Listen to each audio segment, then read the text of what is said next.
আসসালামু আলাইকুম ভিউয়ার্স, আশা করছি সকলেই ভালো আছেন। তো বন্ধুরা, টি-20 ওয়ার্ল্ড কাপের আগে বাংলাদেশ দুইটি টি-20 খেলার জন্য সংযুক্ত আরব আমিরাতে সফর করবে। তো বন্ধুরা, আজকের এই ভিডিওটিতে আমি আপনাদের বাংলাদেশ বনাম আরব আমিরাতের যে টি-20 ম্যাচটি রয়েছে দুইটি, সেই টি-20 ম্যাচের সময়সূচি জানিয়ে দেব, বাংলাদেশ সময় অনুযায়ী কখন খেলাটি অনুষ্ঠিত হবে এবং কোন ভেন্যুতে খেলাটি হবে বিস্তারিত আজকের এই ভিডিওটিতে জানিয়ে দেব। তো বন্ধুরা, অবশ্যই ধৈর্য সহকারে সম্পূর্ণ ভিডিওটি দেখবেন।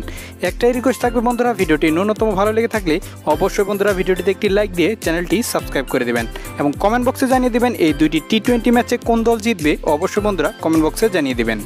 প্রথম টি-20 ম্যাচটি অনুষ্ঠিত হবে 25 সেপ্টেম্বর 2022 রোজ রবিবার। ম্যাচটি শুরু হবে বাংলাদেশ সময় অনুযায়ী রাত 8টার সময়। এই ম্যাচটির ভেন্যু হচ্ছে দুবাই আন্তর্জাতিক ক্রিকেট স্টেডিয়াম। দ্বিতীয় টি-20 অনুষ্ঠিত হবে 27 সেপ্টেম্বর 2022 রোজ মঙ্গলবার। ম্যাচটি শুরু হবে বাংলাদেশ সময় অনুযায়ী রাত 8টার সময়। এই ম্যাচটির ভেন্যু হচ্ছে দুবাই আন্তর্জাতিক ক্রিকেট স্টেডিয়াম। তো মূলত এই দুইটি টি-20 খেলার পরে ত্রিদেশীয় সিরিজ খেলতে যাবে বাংলাদেশ। এরপরে অনুষ্ঠিত হবে টি-20 ওয়ার্ল্ড কাপ।